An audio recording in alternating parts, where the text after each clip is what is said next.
Physiquement, nous venons de le laver.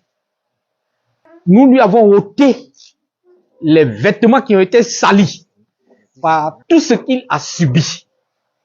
Pour lui mettre un autre vêtement, un vêtement nouveau. Un vêtement traditionnellement nouveau. Pour lui dire que nous le lavons des souillures et de tout ce qu'il a eu à subir.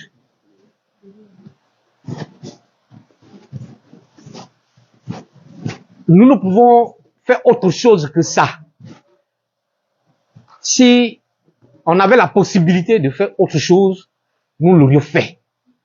Mais c'était une nécessité pour nous et c'est ce que nous avons pu faire. Je suis très heureux, particulièrement, que Charles Blé Goudé soit aujourd'hui de retour. Moi également, depuis ce jour que j'ai quitté les locaux de la DST, je ne l'ai plus vu jusqu'à ce qu'il revienne en Côte d'Ivoire il y a 3 mois. Voilà comment lui et moi nous sommes quittés. Et dans une incertitude totale, est-ce que on se reverrait encore? Si oui, dans quelles conditions?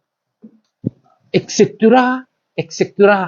Des choses vraiment remplies d'émotions, des interrogations remplies d'émotions, parce que quand je les ai quittés, en effet, on m'avait déplacé avec un autre monsieur, on m'avait mis avec quelqu'un d'autre que je n'avais jamais connu auparavant. Il s'agissait d'Amadé Rémy. Pendant que j'étais avec Amadé Rémy, c'est comme ça qu'un jour, un de ceux qui nous gardaient est venu m'informer que tu avais été déporté à ce pays. Et je me demandais si un jour tu allais revenir. Ouais. Quand j'ai appris, alors que j'étais avec Amadé Rémy, que tu étais allé à la CPI, c'est la première fois que j'étais ébranlé dans ma vie.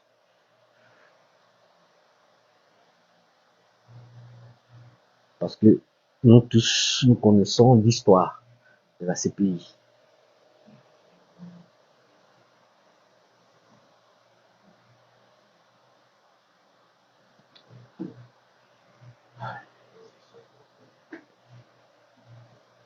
Et on a géré ce moment, on peut tenir. Donc voilà la suite de nos déboires, de nos difficultés et de tout ce que j'ai subi pendant que j'étais à la CPI.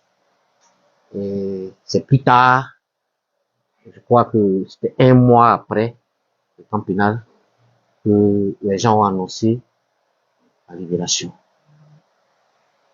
Voilà un peu ce qui s'est passé avant que je puisse recouvrer la liberté jusqu'à ce que je sois aujourd'hui là.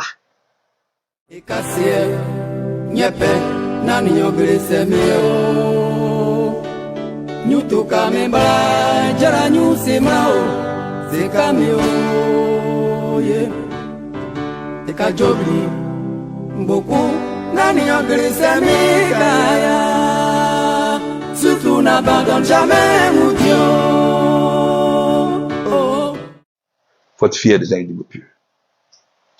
Je lui ai promis ce témoignage quand on était en prison. Et c'est parce qu'il s'en souvient. Il y a des gens, Yves, quand on va sortir d'ici, il faut que je dise aux Ivoiriens que tu as une force morale. Ce garçon-là est très fort. Je l'ai vu souffrir. Je l'ai vu gémir. Mais c'est ce jour-là que j'ai compris que j'étais impuissant. Et c'est la situation que je ne souhaite pas à mon plus grand ennemi. C'est-à-dire ton compagnon est là à côté de toi. Il est en train de gémir, il est en train de souffrir. Mais ta cellule est fermée. Et tu n'as aucune possibilité de voler à son secours. En effet, son épaule était déboîtée. Toute la nuit, il appelait au secours. Il pleurait. Des douleurs, vous savez ce que ça peut faire? Déboîtement. Et c'est le lendemain, vers 11h, 13h, ils sont venus enfin le chercher pour l'envoyer à l'hôpital. Il est revenu, je crois, 2 jours après, avec l'épaule bandée et tout ça. C'était la première épreuve qu'il avait vécue. Celle-là était physique. La deuxième épreuve que Jean-Yves a vécue et que je ne souhaite à personne, elle était morale. En effet, moi, c'était la 10e fois que je faisais la prison. Et je savais que Jean-Yves avait perdu sa mère. Je vivais avec cette douleur-là, ce poids. Comment lui dire? Comment il va gérer ça dans cette prison-là?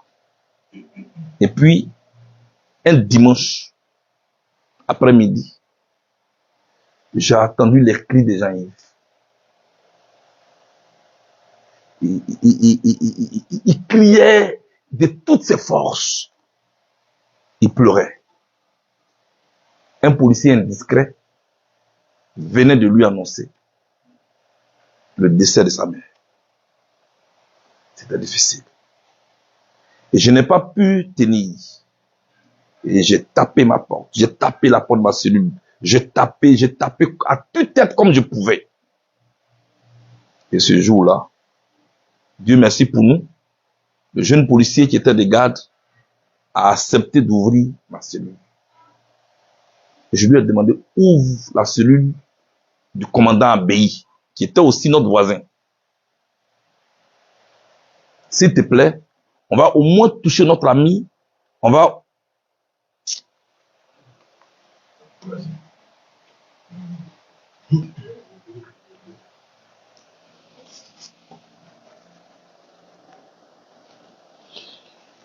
On va au moins lui apporter assistance.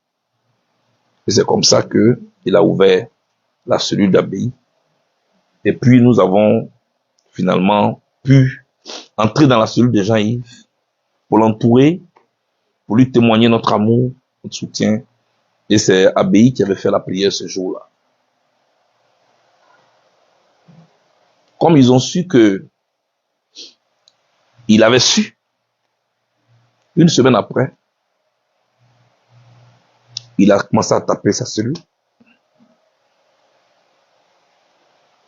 pour me dire qu'on le brutalisait et qu'on voulait l'amener. Mais il ne sait pas où on l'amène. Et je n'ai plus vu Jean-Yves. Je ne l'avais plus vu. Ils sont partis avec lui.